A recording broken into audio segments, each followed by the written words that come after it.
Bom, seguindo em frente na nossa prática, nós vamos montar agora o circuito 3. Qual que é a diferença do circuito 3 em relação aos demais? Vocês podem perceber que tem dois diodos.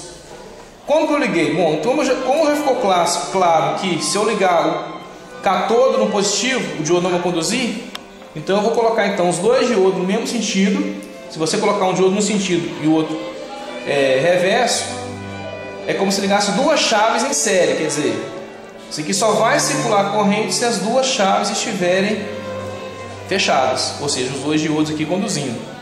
Isso seria o equivalente a uma operação lá de lógica, uma porta AND, uma operação E. Bom, lembrando que o diodo tem uma queda de 0,7 volts sobre ele. Então, se eu medir aqui a tensão em cada um deles, eu tenho 0,7 volts nesse aqui, e eu também tenho 0,7 volts nesse diodo.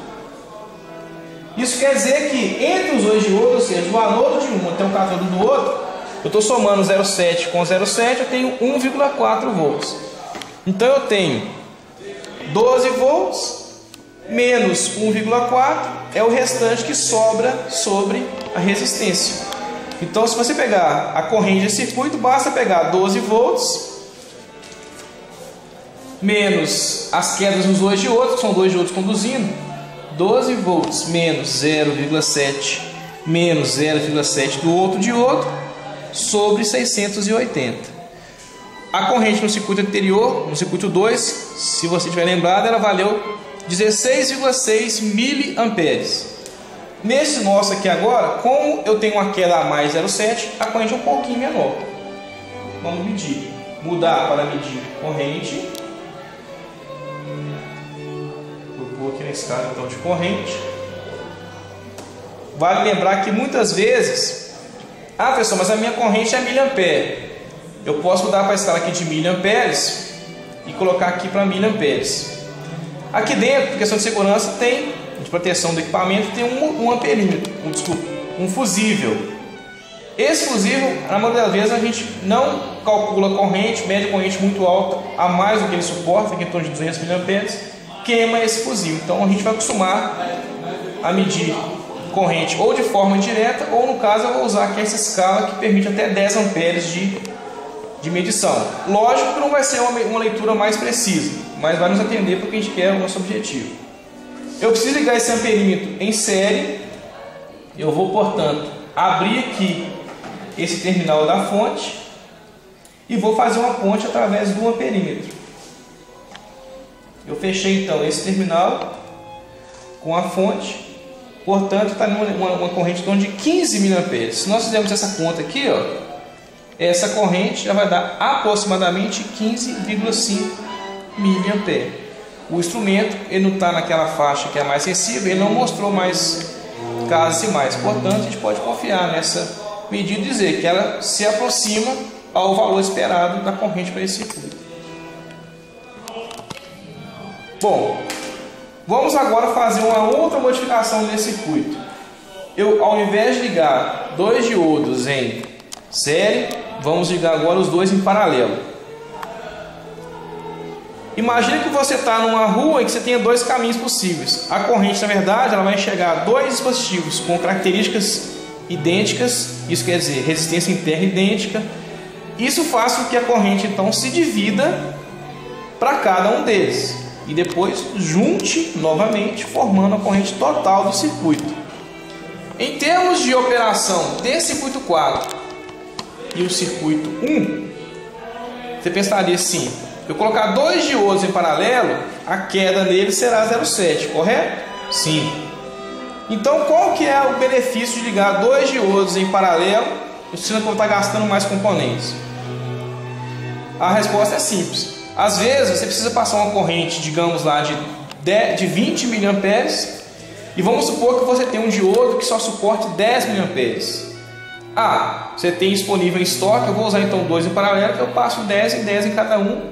Então você respeita as limitações do seu dispositivo. Lembrando que todo componente eletrônico você tem que observar o datasheet ou folha de dados dele, que mostra qual que é a tensão máxima, qual que é a corrente máxima, qual que é a potência máxima positiva. eu deixei na parte prática vocês pesquisarem no datasheet alguns dados e preencherem essa tabela. Então vamos montar esse circuito e comprovar realmente que a queda aqui vai ser 0,7 volts, a corrente vai ser a princípio a mesma corrente calculada nesse anterior, ou seja, 16,67 amperes.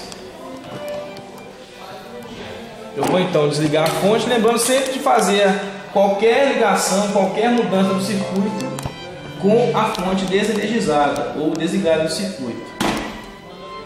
Como os dois estão paralelos, eu vou ligar então os dois da seguinte forma. Os dois cátodes eu vou unir aqui nesse ponto.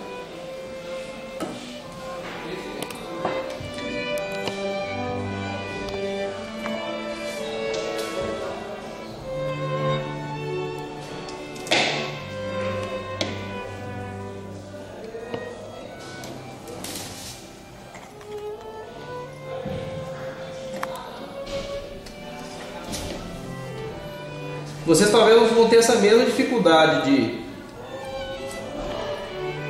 inserir o terminal dele aqui, porque realmente o diâmetro dele é um pouquinho mais espesso em relação ao resistor.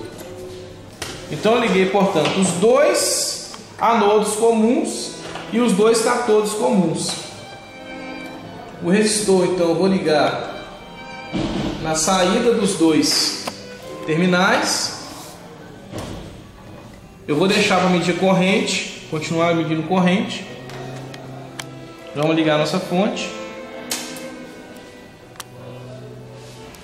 Observe, caiu para 15 e voltou agora para em torno de 16 até 17 mA. Ou seja, como agora tem os dois em paralelo, eu vou voltar até os 0,7 volts de queda e não mais 1,4. Bom, a vantagem também de ter dois diodos em paralelo, às vezes eu posso ter problema em um deles, ou partiu, quebrou o terminal por algum problema. Então você continua assim tendo um caminho para a corrente circular. Isso aqui seria uma operação lógica OR. Isso aqui seria uma operação lógica E. Dois diodos em paralelo realizam então a função lógica OR, ou seja, duas chaves em paralelo, ou seja, duas condições, uma ou outra sendo satisfeita, você vai ter então o fechamento do circuito. Bom, essa foi a nossa primeira aula prática. Espero que vocês realizem ela sem nenhum problema. E gostaria que vocês preencham todos os dados que vocês medirem. Eu deixei no espaço correspondente para vocês fazerem. E as questões que nós discutimos nessa prática, gostaria que vocês respondessem, refletissem e escrevessem as suas observações a respeito da prática. Até uma próxima oportunidade.